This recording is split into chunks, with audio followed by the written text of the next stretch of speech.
Welcome guys. We are back for another episode of The Lock-In. I'm David Lappin. I am joined as usual by my co-host Dara O'Kearney. And this week we come to you from Malta, where we just played the record-breaking Unibet Open and are about to play the Battle of Malta. This episode is dedicated to our great friend Jan, who passed away a couple of weeks ago and who was meant to be joining us for this very show. Later in this episode, Dara and I will be paying tribute to Jan and sharing fond memories of our time together. But before that, a story of which I know Jan would have had a very strong opinion, and one that has dominated the news cycle since it happened. I am, of course, talking about Robbi Lew's Jack High call on the Hustler stream last Friday. Here on the show, we have thought long and hard whether or not we should cover this topic, and it was a strong opinion of ours that not adding our opinions to the bonfire of conjecture was appropriate. It is, of course, possible that Robbi, in cahoots with somebody else, cheated on the Hustler live stream. But the burden of proof is on the accuser, in this case Garrett Adelstein, and the people whose job it is to protect the players, in this case Feldman, Vertucci and the Hustler stream team. An actual investigation is being carried out, which presumably involves looking into the RFID reader, the vulnerability of the back end of that system to hackers, and whether there is any evidence of foul play that can be garnered. While players and onlookers are of course free to speculate, it is wholly appropriate that anybody in the poker media who puts out written material or shows such as this one resist the temptation to weigh in definitively until the completion of the investigation. Simply put, it's a delicate matter when someone's integrity and reputation are on the line, and it's just plain wrong to rush to judgment in the pursuit of attention, clicks, that kind of thing, tempting as it might be. What Dara and I will cover, however, is the public reaction to this alleged cheating scandal, how it has polarised the community, forming different coalitions actually to those more usually seen. We will talk about the damage that a story like this is doing as it gets mainstream coverage to poker and its perception in the public writ large. We will also discuss Garrett's behaviour since the Jack High call and whether his reaction has been appropriate, even if it does turn out that Robbi Lew did cheat him. With that, here's a clip from the Unibet Open last Saturday when I was pulled from the tables by our good friend Frank Ubdeward and his Casino News team to ask me my thoughts right after it happened. You finished now? I am finished now, yeah. Do you think that'll be okay? I did mention that you were here with us, so there he is, Dara. He's actually sleeping in the office where I do the lock-in. Cutting this out, right? Yeah, I definitely will take this out. There was an obvious point where I could cut. I definitely won't leave this bit in. Honestly, actually, my biggest opinion on this, or my biggest take on this, is that people fire off their opinions too quickly. You know, they're going to do an investigation, and they should, because it looks a bit sus. But also, it's a ridiculous thing to do to cheat in that situation where you basically have 50% equity, and if you do have some sort of vibrating anal beads, whatever is telling you that you have the best hand, it's not the time to use it. So I don't understand it. Like the first thing you do when you see the hand is you think that's not right, and that looks a bit like it could be cheating, but then when you think about it as cheating, that also makes no sense. So it's going to be one that they look into deeper, and I think the poker community and will ignore this advice, but they would be well advised to not offer their opinions as much as they do. You like giving your opinion as well, right? Usually. Well, when we know more of the facts. I don't think we know the facts of this case. And I think when you're dealing with someone's credibility and their integrity, as you would be with any cheating scandal, it's very dangerous to fire off potentially slanderous opinions right away. I think I fully agree with you, but the fact that it would be a terrible spot to cheat, that really isn't any evidence that there wasn't any cheating on, because we saw Mike Postle, he played some great idea. Yeah. That's absolutely fair, but also if you even look into that session and a bit earlier in that session, there were spots where Robbi called off with zero equity on Rivers, so clearly wasn't getting the vibration or whatever then. So it just seems like it's a very strange situation, and what is certainly plausible as well as she's a recreational player who made a very questionable play and then maybe was embarrassed, maybe misread her hand. Sometimes people say the wrong thing because they kind of feel embarrassed that they've done something stupid. They might I do that all the time. They might try and justify it by saying something that then seems incriminating as well. So I don't know. I would hold off judgment for a while. Okay, guys, so you heard me there say to Frank Obdeward how I suspected the poker community may not observe a polite silence on this issue, and it was certainly transpired that they haven't. The issue has literally blown up. It's the only thing you see on Twitter right now. And I just wanted to ask Dara a few questions about, I suppose, the things around it rather than specifically the thing in itself, because as I said, we don't really feel like it's prudent or wise or right to talk about this, potentially slanderous implications for Robbi, who has not been proven to do anything yet. So, Dara, just I suppose the first one then is the reputational damage that this story going mainstream. It's basically got so big now, Joey's 12-hour streams multiplied by 3 or 4, that BBC had picked it up. Initially it was tabloids, it was like the Daily Mail had picked it up, and I think USA Today had picked it up, but now it's a story almost in the mainstream, so much so that we're getting a lot of kind of nonsensical commentary from people who don't really understand the game of poker. And I suppose we can just put that to one side for a moment, but the perception of these guys now is cheating scandal in poker. That's the headline, even though it may not actually be the case. And how damaging is this for us? I mean, it's definitely not good, but I don't think we need to overstate it either. It's just one piece in the BBC. We don't know how many people read that. We don't know how many people are engaged with the story yet. The sort of smell test on this is that not a single non-poker player has asked me about it yet. And talking to my friend, she sang about this, and he said the same thing as well. So it probably looks bigger to us than it actually is. I don't think this is really having that big of a mainstream impact. On the more general point, I think it's perfectly fine for people to talk about the story. It's obviously a big story, but you do have to sort of be careful in the way that you're doing it. I think it's very, very irresponsible for people to rush to judgment and go, oh, she's definitely a cheater because of this, and this. You are damaging somebody's reputation in a very material way. You're also potentially damaging the reputation of Hustler. I mean, if it turns out that there is no breach and then this is just a baseless accusation. And even, okay, Garrett is the one who leveled the charge, but we have to be careful how we cover Garrett as well. Like, if he genuinely believed in the moment that he was cheated, it's an understandable human reaction as well, for him to come out and say that. Even if it was probably very unwise on mature reflection, he should have gone about it much more privately, much more quietly, and not immediately taken to Twitter as well.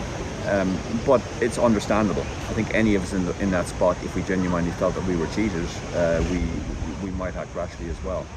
Yeah, that was one thing I remember from Doug Polk's video. He said something along the lines of, you got to remember in that moment when you have this sinking feeling in your heart that something has, been very, very disturbing, something potentially, or something that at least feels like cheating has occurred, you're not probably in the greatest rational place. I think he stuck around for like 1 or 2 hands and then said, like, take my chips. Obviously then he engaged in some discussion off air with Vertucci and Robbi, and what happened there.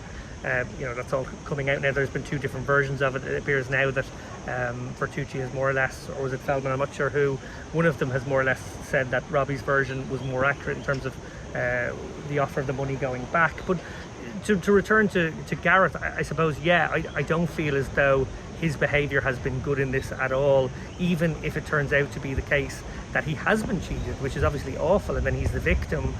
This is not how you go about catching a cheater. This is not how you go about handling yourself in a situation where this has happened. Obviously, it's fair to say that you're not in your right frame of mind, but even now, with time having passed, days having passed, it doesn't feel like he's backing down from that position at all. And he's putting someone's reputation on the line. What I keep coming back to is that, like, if you want to come out and speak in favour of Robbi, then you're basically saying somebody who is innocent, who at this very moment in time is innocent until proven guilty. Yeah. And whereas if you choose the other route and you sort of say this person's a cheater and a liar and a scammer and a whatever, well, then you're blackening that person's name. And if it turns out that they are innocent, you can't take the genie out of the bottle. You know, that like what's done is done, and reputationally the damage you've caused is done. So I feel like at this moment in time, if you do have a negative opinion, if you are one of those people who think it's too unlikely she makes this call, it's too unlikely that this happens without assistance of some sort, and it's just suspicious, then I think you need to be really careful in your language of how you express that. Because this is a person's, you know, career on the line, perhaps, or future. It's just but it doesn't work the other way. If you're the person who thinks that she's innocent, then that's fine, because if it turns out she's guilty, you can find that out then and go, oh no, I changed my mind and I see there's evidence. You haven't actually damaged anybody. Yeah, I could completely that. Like beyond the sort of this being presented to the mainstream as a cheating accusation, there are other problematic problems with this. It's already starting to divide among down male-female lines, for example. This has been presented as an example of a very privileged male professional poker player acting badly towards a female player, and that obviously sends a terrible message at a time when we're trying to attract more females into the game as well. A lot of feminists who are not poker players that's the sort of tack they're taking, and you know, while I completely understand that Garrett is human and we all get carried away in the moment, part of the job of being a professional poker player is being able to sort of handle yourself better in these spots. You know, we're supposed to take bad beats on the chin. We're supposed to take any sort of adversity that we face at the table on the chin and act in a professional manner. And I think he probably let his standards slip. Now unfortunately he has a little bit of previous for this on a previous stream which ended earlier on Hustler, where Paulina Loeliger, also known as Poker Bunny, had quit the game because she was clearly not playing at her best, and then the game subsequently broke. He initially took to Twitter trying to scapegoat her, saying that she broke the game, which was factually not true because the game had gone on afterwards. The real reason the game broke down is that essentially he stacked everyone who won all the money. Now, to be fair to Garrett, at the time a number of people had called him on that, including the man that this show is devoted to, Jan Suchanek, and Garrett did back down on that occasion and delete his tweet. So I'm hoping that he's been very quiet the last few days. I hope he's got a few days to process it, think about, okay, maybe this wasn't the best way to go about it. Give back the money, maybe. Maybe give back the money as well, yeah, and hopefully this will blow over. I think it'll be very problematic if he doubles down. It will be very problematic if she is cleared and he doesn't come out and say, hold hands up and say, okay, sorry, I made a mistake, I was wrong. But I'm sympathetic towards Garrett. A lot of people have a lot of time for Garrett. He's been very open also about his own mental health issues, which I'm very sympathetic towards. So I feel reasonably confident that Garrett will do the right thing once the full facts are known. Yeah, you touched on something that's also been kind of interesting there, obviously how this might break down in terms of male-female split, and I'm not sure, obviously that's where it should go. This is sort of an issue of cheating. Mike Postle got a lot of coverage for his, Bryn Kenny, Aliam Sirovic, Jake Schindler have got a lot of coverage for their incidents, so I don't think this necessarily falls that way, although yes, it's absolutely fair to suggest that given the nature of some of the coverage it looks that way. The other way it looks like it's split down at some level. Certainly we see pros taking either side. I don't think we could maybe make it a pro-amateur thing, but maybe the type of pro is something interesting. You notice something that maybe like more of the online pros tend to be more siding with Garrett because this just seems like such an illogical hand that it makes no sense. A lot of people with a lot more live experience are just like, this shit happens all the time in my crazy ass live game. So I'm less likely to think something is amok here.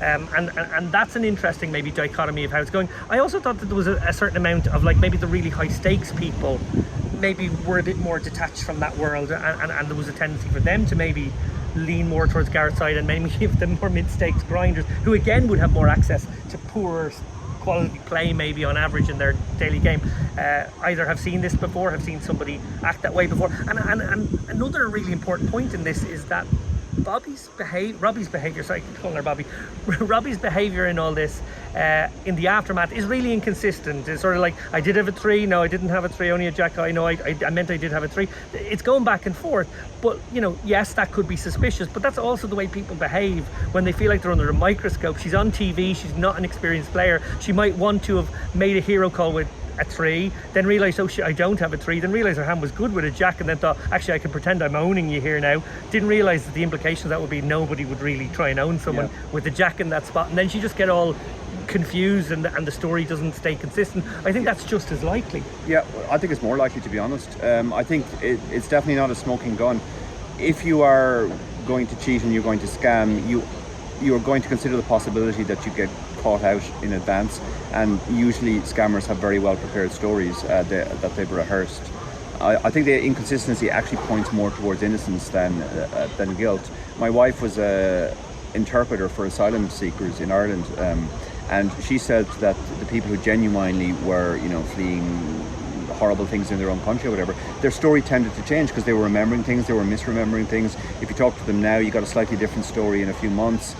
Whereas the people who were essentially gaming the system, scamming the system, had impeccably prepared stories, word for word, because they had their story ready, they had it rehearsed. And I think that's probably, as I said, it's probably more pointing towards innocence than guilt.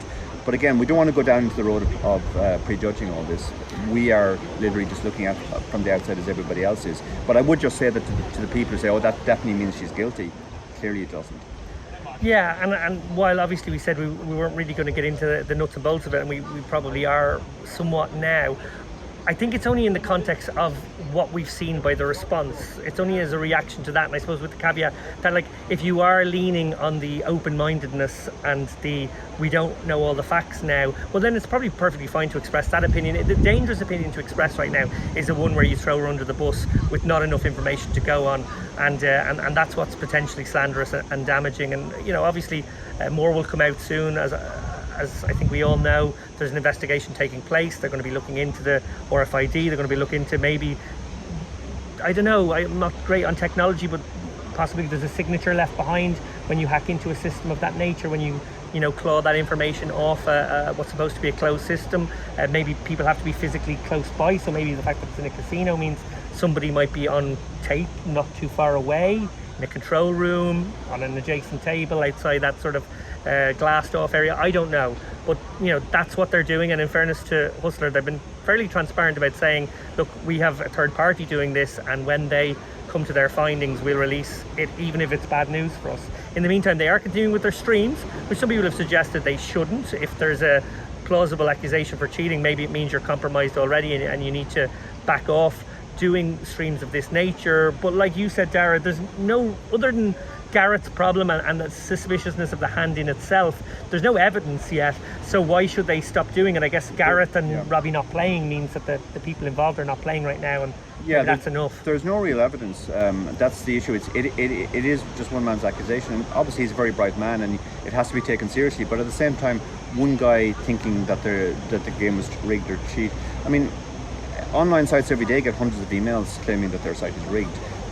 Do they have to shut down the site and investigate them all, or do they just say, well, look, until we get an actual credible accusation with more evidence than just you think it's rigged, we're not going. Like, I don't blame Hustler for keeping going. I think they have to make a business decision how likely it is that there was foul play. I think if they thought there was a significant chance that this was suspect, they would already have shut the stream. But I think they think it's probably a pretty remote possibility that there actually was cheating involved here.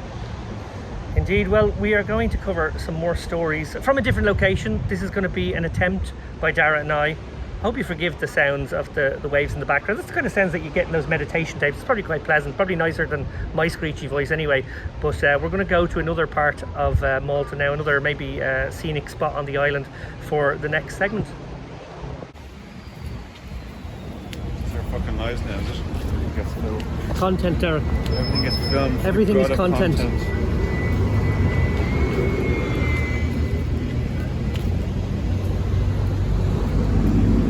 Just keep Old walking. man takes walk on promenade.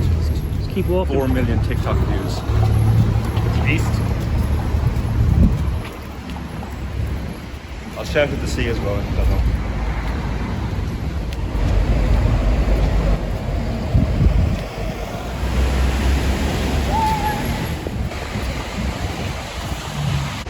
Okay, so we found another spot, almost in the ocean here now, Dara. I don't know, are you happy with places that your I'm not sure. reconnoiter guy has chosen? The tide might be coming in. This might be a very short segment. We'll do it quickly.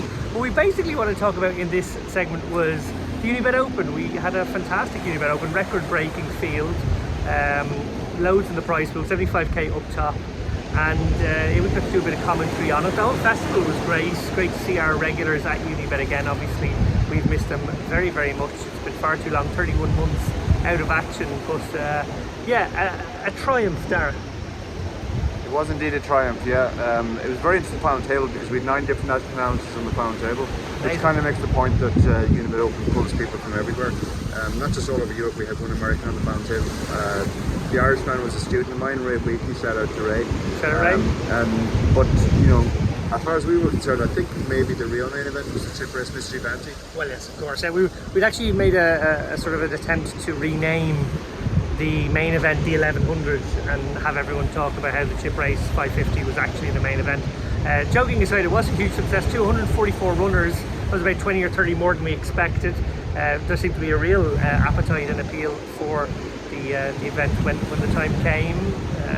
550, 250 in the prize pool, 250 in the bounty pool, and from that bounty pool we generated a whopping 10k mystery bounty, which was won by a man.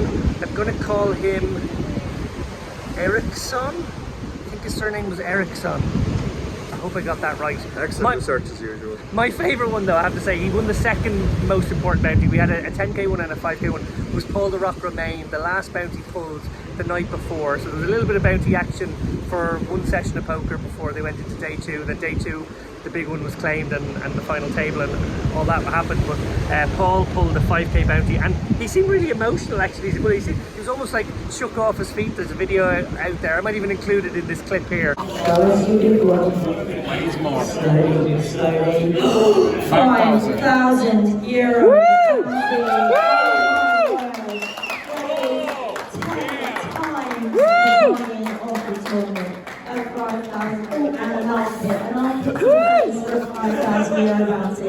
It's what I was dreaming of. Well played, Paul. Yeah, Kat was great. It was almost like Carry On Mystery Bounty, I think, in terms of her commentary, but she really added to the occasion. Mystery Bounty was great fun. I'm also very happy personally to see the use of the tombola. I've been calling for the tombola as the best method to do the Mystery Bounty. It's the most transparent. Team Tombola. Yeah. Yeah, no, it was great fun, and we're going to have another one of these at the upcoming IPO. We're delighted about that. It's going to be a 230 quid event, so a little bit smaller, but we expect a bigger field again. I think that's going to be maybe the second biggest event at the IPO. Don't worry, those waves do seem to be getting a little bit close. We're really looking forward to that one. It's at the end of this month with Nick O'Hara, obviously, as our partner. Unibet sponsoring the IPO for the last few years. It's been a great success. We hope that the Mystery Bounty will bring another element of fun. We're going to add money to that one too. Unibet added, I think in the end, around 8 grand in value to the one we just had here, which was great. Players won tickets, they won upswing €1,000 vouchers. There was, I think they had to win at least 50 quid, so there was like 50 quid bonus prizes going to everyone. And then we're going to try and do something very similar at the IPO. Don't know how much we'll give away yet. I'm going to guess it's going to be like 3 or 4 grand. So some nice money added there to that one when the time comes. Looking forward to that. Any other memories, Dara, from the Unibet Open? I sort of took away from it maybe just the experience of seeing everyone again has been the most important part for me. I think, you know, even though everyone's sort of on the poker circuit together and sometimes we do see guys around, Unibet tend to have that maybe clientele that only play Unibet stuff, so they haven't actually played live in a long time. Yeah, it was great to catch up with a lot of old faces. Unibet Opens in the past have always sort of drawn the same crowd over and over again, but this one was interesting because I would say at least half the faces looked new. I think a lot of people either came back to poker during the pandemic or maybe started again or started for the first time. So it seemed a younger crowd than usual as well. Also, quite a few people came up to me to say how much they'd gotten out of the various books that I've written. That's always very nice when people take the trouble to do that in person. That's the best way to, you know, ingratiate yourself with Dara. If you just come up and compliment him on the books. Forget about the chip race. I don't care about the chip race anymore. But the books. Tell me you like the books. You mentioned the books. He's your friend forever. Shout out to Monica Vaca, who went back to back 31 months apart, back to back in Queen Rules ladies events. Although I don't think they played Queen Rules this time around, but anyway, it's the spirit of the Queen is the important part, not the actual changing of the rules perhaps. And of course, speaking of Queen's Rules, the Queen of Unibet live events, what a great segue, Natalie Sobako-Peru, who is a one-woman show these days. Yeah. She gets lots of help from the team, but really when it comes to the live event, she's doing it all herself. And she was fantastic, obviously, getting all those people, record numbers, into the Casino Malta. And yeah, I want to give personal shout outs to Andy Payton, who was tremendous help all week long, Cal Arnsby, who we've mentioned of course as well, but pretty much all hands on deck, everyone really, like, you know, putting in the effort to make it a special event for our players, and I think the feedback has been great so far, so we're delighted about that. We mentioned investigations there a few minutes ago. That was obviously in the last segment. We are carrying out an investigation of our own right now, guys. I just want to say that this one's very important. Maybe more important, in fact. We need to investigate what's happening to Dara's waistline, because hashtag Doke Diet is trending right now. Wow. Can you explain what's happening, Dara? Some people do keto diet, some people do, you know, calorie deprivation diet, some people fast. But what is the Doke Diet? Well, this is, I guess you could call this the accidental diet. Essentially, I flew from Malta. I just had breakfast. I got here very late, too late to eat, so I just went straight to bed. Got up the next morning, had a modest breakfast. Then we went to the Unibet offices for a meeting about the new schedule, and a small dinner. We just had a very small dinner because I wasn't sure whether we were going to eat again. So I said, okay, well, I'll just have a small dinner. Actually, I went back to the hotel, fell asleep, passed out. So now I woke up the next morning and actually missed breakfast and thought, this is pretty good. I've had very little calories the last 2 days. This is almost a diet now. So I pretty much committed to it. I skipped breakfast that day, just had dinner, and since then I've been. It's a very, very simple method that I'm using. It's just a little bit of everything. I'm not starving myself, but I'm not eating very much. But I'm eating small amounts of everything, so I hope that I'm covering myself for all the basic nutrients. There you have it, guys. A little bit of everything. That's the Doke Diet. No mention there, I want to point out, just in case anyone thinks about going on the Doke Diet, that you have to also be an ultra runner running miles and miles every day. I think that might have something to do with the weight loss as well. He's been bragging about 5 kilos, and then there was a 6 kilo came off yesterday. I'm not sure what happened there. He's using my Winnie the Pooh weighing scales in my house, so I'm not sure how reliable it is, to be honest. But it does say that you're 94, so it's probably in the right ballpark. It doesn't say I'm 94, but do you know what it is, guys? I'm going to explain it. I broke my toe recently. Nobody gives me any sympathy with my toe. Monica Vaca decided that she had a broken leg, which turned out to be nothing wrong with her at all. She was hobbling around the place with no sign of action. I actually broke a dislocated toe. So this is my toe weight. If anyone's just wondering what's going on here with my belly, this is broken toe weight. O'Carney, Doke Diet. This is him. Look at that. Look at that slender. Look at that svelte. Look at this. What specimens we really are. Okay, do you know what?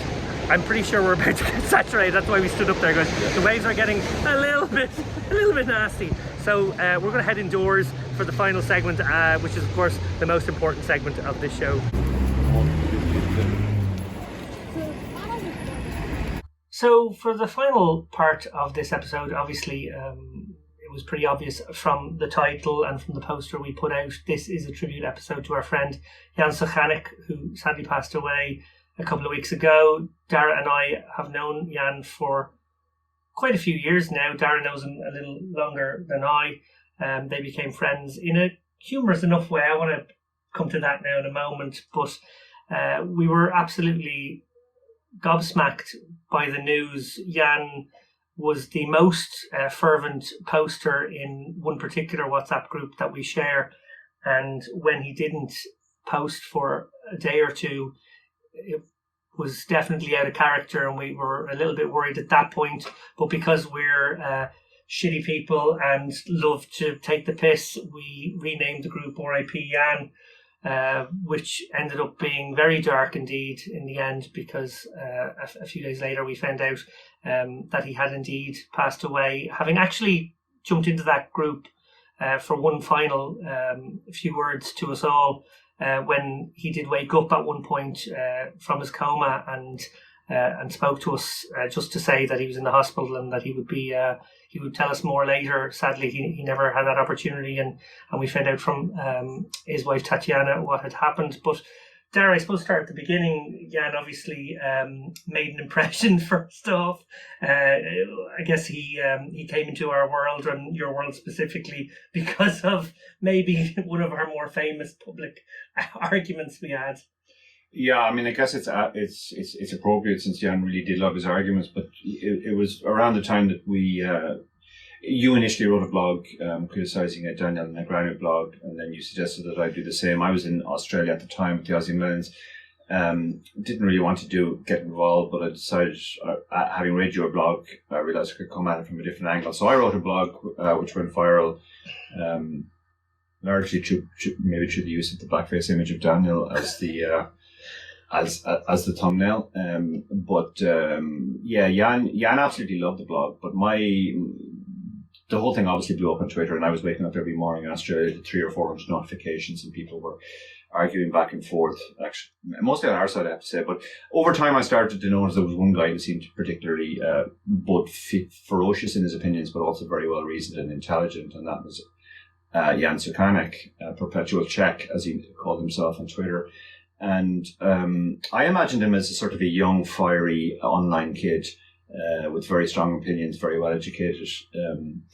So when he sent me a message saying he wanted to meet up, I thought, yeah, that sounds great. And we arranged to meet at a break. I got out of the room very quickly. I was waiting, looking to see which of the young guys was going to be this Jan Suchanek. And then this guy about my age, very tall man wearing a sports top, looking vaguely homeless, kind of arrived, and he kind of circled around eyeing me for a while, and then we both kind of figured maybe we were the person we were looking for. So he came over and he asked if I was Dara, and that was our first ever meeting. We bonded pretty much instantly. We went from there to talking nonstop. He invited me to a Super Bowl party that he had. Brought my wife very reluctantly there. She doesn't really like hanging around with poker people, but she absolutely loved it because Jan was an incredibly charming host, and he was staying in the penthouse as well, and it was champagne and caviar. It was a real baller affair. That was the first inclination I had that Jan was incredibly successful financially. He really wasn't that kind of guy that bragged about what he did or would give you that impression. To the point that when we met him a few years later, he came along with me at a dinner break, and we went to meet my wife and her brother Jean-Yves. And Jan, as was his wont, he was a very generous man. He paid for the whole meal, despite our protests. And after he left, Jean-Yves lectured myself and my wife on letting this poor man who looked homeless and clearly could barely afford to feed himself, let alone all four of us pay for the dinner, which was quite ironic because Jan was basically on his way back to try and find the high stakes cash game he could jump into. Jan loved playing all stake levels. He would play for any amount, but he particularly enjoyed the high stakes, and he was a winning player at that level, even though he wasn't a full-time player. He was a very, very intuitive player, let's say. Yeah, he sure was.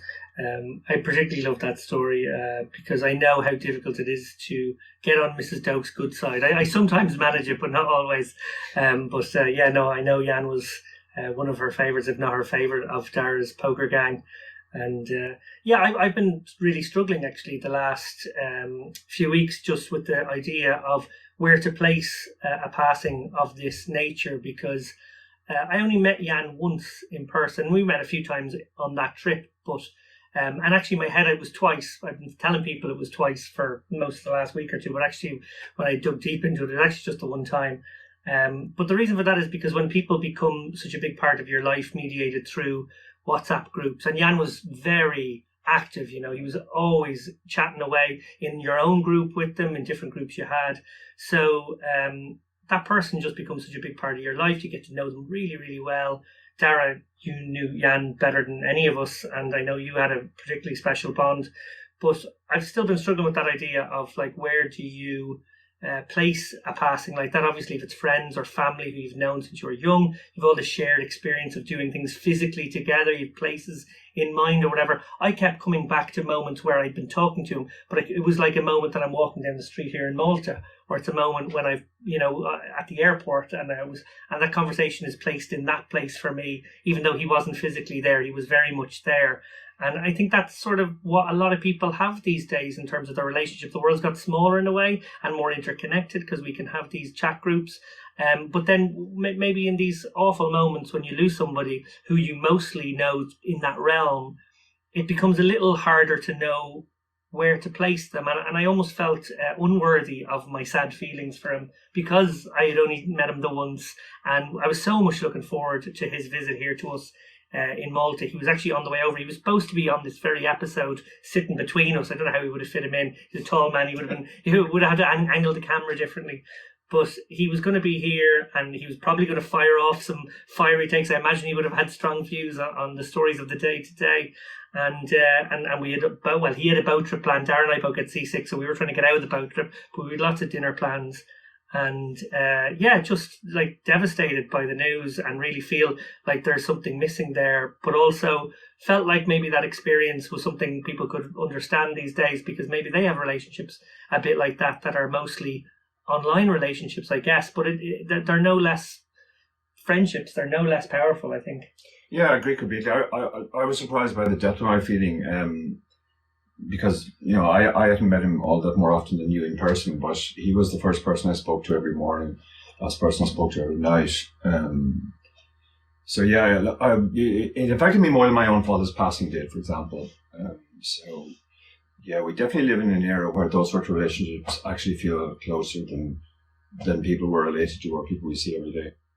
Yeah, one other story I want to share is one that we've actually sort of probably told at different points. Maybe it's come up a couple of times on the show over the year, but it's worth repeating.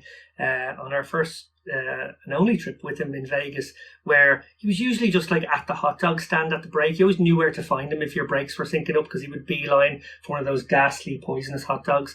You'd hang out there. But we did get a few nights out, and one of them, we went to the Palms Hotel. But we were leaving with Jennifer Shahadi, who was staying in Pam's place, which was on the same road as the Gold Coast where Dara and I always went. And he wanted to go somewhere fancier because, that's the world he lived in. But we were like, no, we're going to Pam's. You can join us, though. He said, okay, yeah, fine, I'll join you. Again, just no offence, Jan, your dress sense was atrocious. And that's from two really awful, fashion disasters saying it here. You made us look good, basically. He did make us look good. And we joined Jen in that bar that has the famous shark in formaldehyde. The Damien Hirst, exactly. And we sat there with Jen, who met him for the first time. We had such a fun night, gin and tonics and cocktails. And, as was always the way we ended, it went into very philosophical territory, but it was also like the right amount of salacious and scandal and what's going on too. We had a fantastic night. And the issues around a certain Jonathan Little were very much in our recent past at that point, and the hashtag Team Lowlife was probably more alive than it ever was before. Yeah. And we were mocking Jan because we were, as I said, we're shitty people, and we were taking the piss out of him being in that nice venue with his awful clothes. Also, Jennifer Shaddy, always a bit of a fashionista, so like we all, Jennifer sitting there in really nice clothes, and then we're the best of the three. He was fairly dishevelled, and we were mocking him for his homeless look and whatever it was. And then as we got to leave, Jennifer was going left, we were going right. We were going out onto the street. And he whizzed by us in a... He whizzed by us. Like he didn't whiz. He whizzed by us in a limo that he pulled down the window to scream at us. See you later, lowlifes. Yeah. Because, he had to get the last word, obviously. Jan, yeah. But look, we have a few tributes have come in. Some friends of Jan.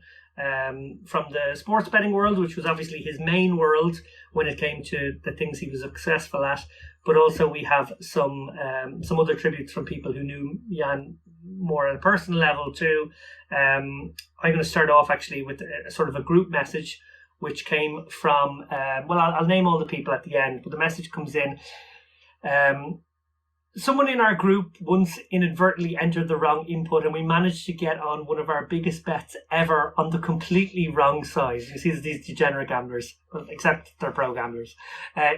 Internally, we all panicked and we were shocked when Jan just chimes into the chat box with a photo of another bet ticket he had just wagered another $2,000 from his own personal betting account. At this point, it's fair to say there was $100,000 on this bet anyway. Remember, it's on the wrong outcome, and he accompanied his photograph of the bet slip with the quote, "Fuck it, it's still allowed to win."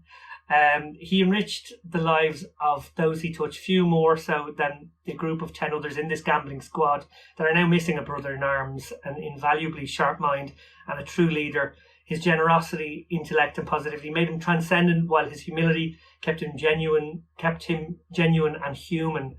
He loved to argue, which we know well, but not out of the stubborn willingness to be right, but to seek the truth, and every conversation brought you closer. The world is a duller place without him in it, and we will miss him and love him for the rest of our lives. That's from Dane, Hank, Zim, Wes, Punter, CV, Eel, Jada, Liam and Gassman. Yeah, lovely message. That very much gels with my experience of Jan too. No matter what went wrong, it was all fine. It was just life like, is good. oh well, shit happens. This message comes in from Billy the Croc, Australian poker legend. Said, I met Jan many years ago in India in a place called Goa on a magnificent resort with his wife, who was pregnant with their first and only child at the time. Jan wasn't the boisterous individual that he became as years progressed, but he loved to play poker, and after playing with him and against him across the globe, I can honestly say that Jan absolutely loved the game. It didn't matter the stakes, it didn't matter the size, he just loved to play and socialise. Jan will be sadly missed. His enthusiasm and his character across the table will never be forgotten. We had many great times at the World Series in Vegas, in San Remo, in Monte Carlo, and also in New Caledonia, Noumea.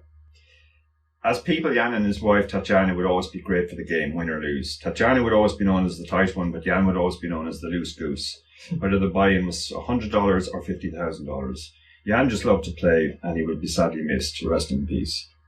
That's a lovely message from Billy the Croc there. Yeah, look, I think that was it as well. Like, it never really mattered how much it was, or he was a great man for the, when you were selling action or whatever, he'd just go, how much do you want me to buy? He was like, is there other people you want to sell to so that they have a piece? Because he didn't want to deprive them of the sweat either, but he was also willing to buy all if you wanted to. Yeah. It was that kind of vibe. Yeah, very much so, yeah. There's another message here from a former guest actually of the Chip Race, good pal of ours as well, and a really good pal of Jan's. It's Rob Campbell. He said he sent in a story. Okay, maybe I don't think I can act. There was an audio. This is very heavily edited. Sorry, Rob, but we would have absolutely got cancelled if we went with your version. Exactly. So it was a story about a time when Jan and Rob were three-handed in an Aussie Millions tourney back in 2013. Unfortunately, as I said, I'm not going to play the audio. Rob sent me the audio for fear of cancelling. And also because I'm a Luddite and I wouldn't know how to change the files around. But the gist of the story is the two of them didn't know the third player, three-handed, but didn't think much of his play, it's fair to say. They were mocking him. They were mocking the way he was putting the chips in. They reckoned him to be a bit of a fish, and they were patronising him both to his face and off the tables whenever there was a break. They also had the audacity to inquire if he was a new player, cheekily going as far as to ask if it was his first time playing, I think. The third guy eventually did bust in third, and then Rob beat Jan heads up, which I'm pretty sure is the only reason Rob wanted to tell this story. Anyway, later that year, the third place finisher won the Poker Players Championship. His name is Matthew Ashton, and he is widely regarded to be one of, if not the greatest ever player to play mixed games. To quote Rob, just shows what us pair of bananas knew. Yeah, classic Jan indeed. The final one we have is from Paulina Loeliger, better known as Poker Bunny in some circles. I actually introduced Paulina and Jan, and then I got to rail one of the feistiest, but also one of the sweetest sort of father-daughter relationships. They both absolutely love to argue, and Jan loved how much feistiness there was in Paulina, let's say. So, Paulina writes, Jan was like a real father to me. He was always caring and empathetic to me, even when I fucked up. He relentlessly saw the best in people. His kindness towards me changed the course of my life, and I hope that one day I can make him proud. Well, on that note, I think that says more than anything else. The kindness and compassion of the man. He was a horrendously nagging arguer who wouldn't give an inch on anything he ever believed. He had some questionable taste in literature. He had some questionable taste in authors, but he would fight his side of things, and he would never hold it against you when you completely disagreed with him, and it would never resort to anything other than an academic argument of ideas there. And as Paulina's beautiful words there testify, when it came to being a softer person, when it came to kind of showing a bit of kindness and a bit of compassion with someone who needed this in their lives at crucial points, someone who was under fire many times and fucked up in her own words, but also, you know, everyone deserves second chances and maybe more chances than that. He was obviously someone much like yourself, Dara, who you know, were very thoughtful and empathetic and just understood that the world isn't viewed by everyone through the same lens, or even experienced by people the same way, that we're all different personalities. And I think that's one of his lasting things, is that he was just so not judgmental about that kind of thing. Yeah. Okay. Well, look, it's been an emotional last segment, as we knew it would. It's why we did it last, because at least we can go off now, not a dry eye in the house, and reminisce about him during this day. I hope you guys will too, if you knew him. And if you didn't know him, well, hard luck, because he was great, and his memory will live on. On that note, guys, we will be back for another episode, I'm sure, in the very near future. Take care, everyone.